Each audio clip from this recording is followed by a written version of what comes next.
skilled player, this UDA GATAME can be difficult to finish. So we're going to transition to another arm lock, JUJI GATAME, okay? So we start everything exactly the same.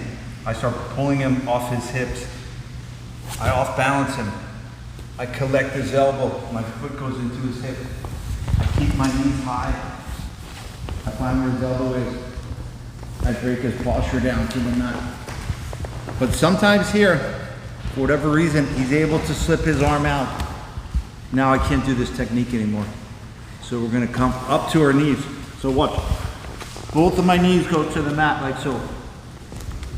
And look toward his feet. I come to that hip. So right here, I'm gonna take my top hand and just get a handshake with him. Like so. And then I can reinforce it with my other hand. So if I start to bring this over my hip, I get a finish right here. So sometimes he'll relieve the pressure by raising his hips and rolling over to his back.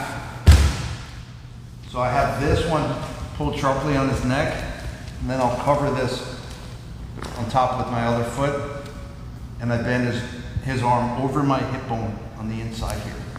And when we're controlling his thumb like this, we have great control. It's hard for him to get away. If I don't control his thumb, he can turn it in that direction maybe. May even turn it the other direction and get out. When we have that control, we'll get a finish. It's very hard for him to escape. One more time.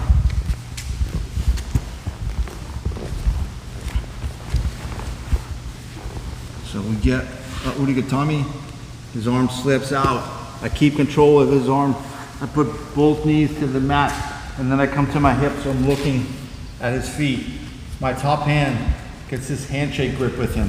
I reinforce it with my other arm. He's gonna roll through so he doesn't have to tap. Now I cover